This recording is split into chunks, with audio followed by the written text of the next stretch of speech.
G30S PKI Bagian 2. Apa bedanya PKI, sosialisme, komunisme, marxisme, dan leninisme? Sebagian dari kita mungkin masih ingat ledek-ledekan semasa kecil. Bapak lo PKI ya? Kita tak tahu apa itu Partai Komunis Indonesia PKI, kecuali dari film pengkhianatan G30S PKI yang diputar di sekolah. Dari film berdurasi 4 jam 31 menit itu, kita tahu bahwa PKI adalah kelompok kejam, brutal, yang menyiksa para jenderal di tahun 1965. PKI adalah momok yang tak hidup, tapi tak mati pula.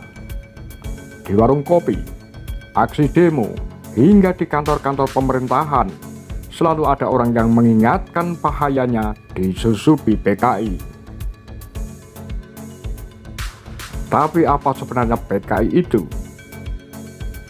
Benarkah PKI adalah pengkhianat yang ingin menghancurkan Indonesia? Jangan bayangkan PKI seperti sekelompok pemberontak bersenjata yang ingin menggulingkan pemerintahan. Bayangkanlah PKI seperti partai-partai yang berkuasa sekarang. Ya, pada zamannya, PKI adalah partai penguasa. Kader-kadernya menduduki kursi dewan dan kursi pejabat. Di puncak kejayaannya, jumlah anggotanya mencapai 3,5 juta, belum termasuk kader muda dan simpatisannya di seluruh Indonesia. Mari kita jernihkan dulu beberapa terminologi yang kerap dicampur adukkan dan membuat kebingungan. Jika kita urutkan secara linier sesuai garis waktu dari 5 terminologi di atas, yang pertama muncul adalah sosialisme. Mengutip penjelasan Franz Magnus Suseno dalam bukunya Pemikiran Karl Marx, dari sosialisme utopis ke perselisihan revisionisme, terbit 2003. Sosialisme adalah sebuah gagasan kuno tentang kepemilikan bersama. Gagasan ini berkeyakinan dunia akan menjadi lebih baik jika tidak ada kepemilikan pribadi. Kekayaan dunia merupakan milik semua orang. Konflik masyarakat. Demikian keyakinan sosialisme didasarkan atas kepentingan mengejar keuntungan pribadi. Gagasan ini sudah muncul sejak zaman Yunani kuno. Selanjutnya, seturut garis linear waktu, gagasan sosialisme inilah yang menjadi dasar bagi Karl Marx, seorang filsuf, sosiolog, dan ahli ekonomi abad ke-19, menelurkan teori yang meramalkan keruntuhan kapitalisme akibat pertentangan kelas. Kapitalisme secara sederhana dimengerti sebagai sistem ekonomi yang dikendalikan perseorangan demi mengejar keuntungan pribadi. Sistem kapitalisme ini mengemuka di zaman Karl Marx dalam wujud revolusi industri. Mesin-mesin ditemukan, alat-alat produksi dikuasai oleh para pemilik modal dan rakyat kebanyakan bekerja kepada para pemilik modal ini sebagai buruh.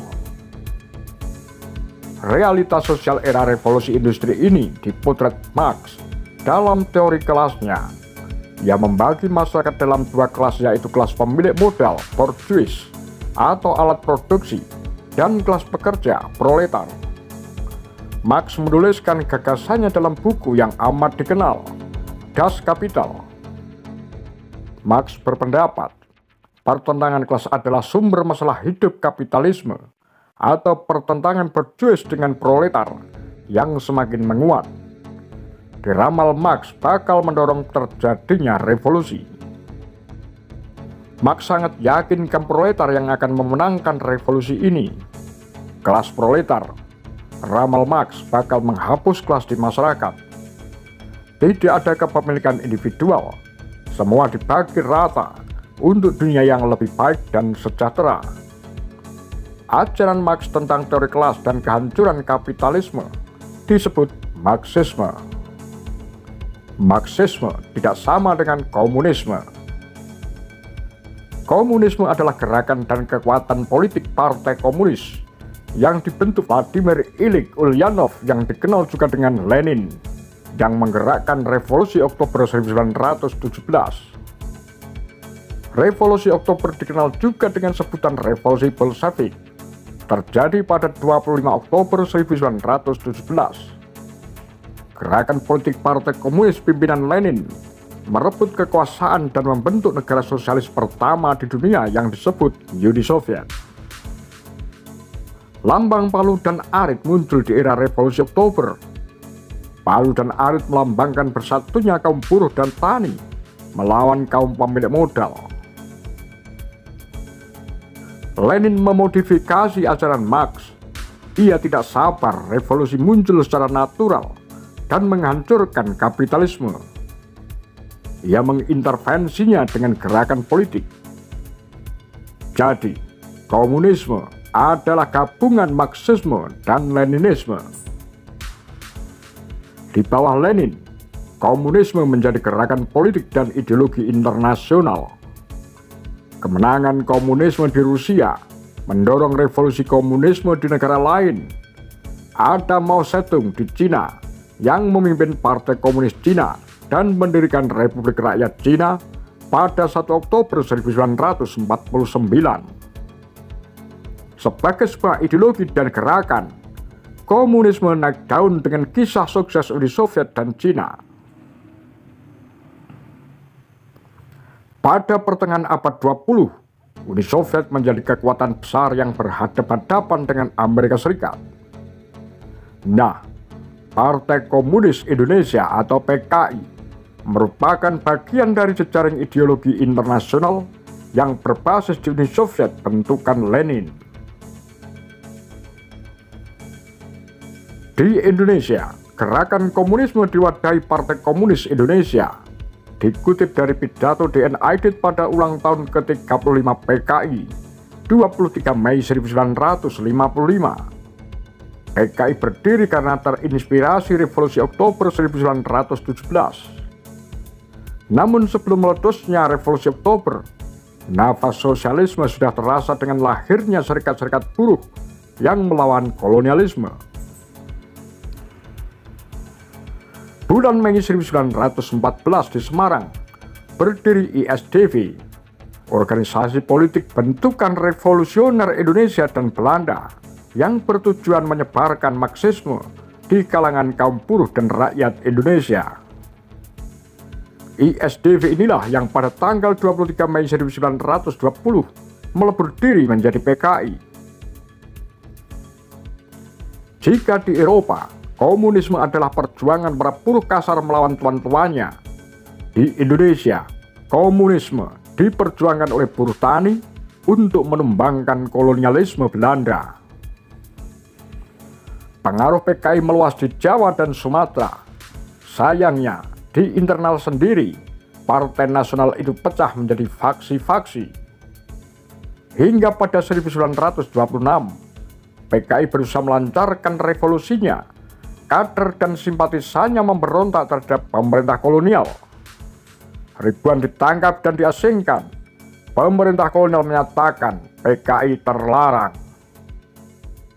Setelah Indonesia merdeka pada 1945, PKI yang tadinya bertahan di bawah tanah muncul ke permukaan. Kendati demikian, pada 1948, PKI kembali bergejolak. Dalam bukunya Madiun 1948, PKI bergerak, Hari Puse menuturkan ex-pimpinan PKI menawar Musso kembali ke Indonesia pada 1948. Ia kabur ke Uni Soviet setelah pemberontakan PKI pada 1926. Sekembalinya dari Soviet, Musso bertemu dengan Presiden Soekarno pada 13 Agustus 1948 di Yogyakarta. Di akhir pertemuannya, Soekarno meminta agar Musso membantu memperkuat negara dengan melancarkan revolusi. Musso menjawab, "Itu memang kewajiban saya. Saya datang ke sini untuk menciptakan ketertiban." Sejarah mencatat, Musso berada di antara pergolakan politik kala itu, sekaligus cita-citanya memimpin revolusi seperti di Soviet. Pada masa September 1948, konflik pecah antara PKI di bawah Musso dengan tentara. Musso berhasil dipatahkan, namun peristiwa itu tak mematikan PKI. Di bawah Aidit, PKI dikelola secara profesional. Aidit dan Soekarno bergandengan mesra dengan sikap anti-imperialisme dan anti-barat. PKI memperoleh legalitasnya kembali pada 1950 dan meraih posisi keempat dalam pemilu 1955. Di saat partai-partai lain berebut panggung politik, PKI berkeliling ke desa-desa dan memperkuat basis dukungan mereka. Sayangnya, PKI tak lama berjaya. Partai itu hancur setelah peristiwa G30S. Apa pendapat Anda? Demikian Kura-Kura Tagar Lambe Sundel.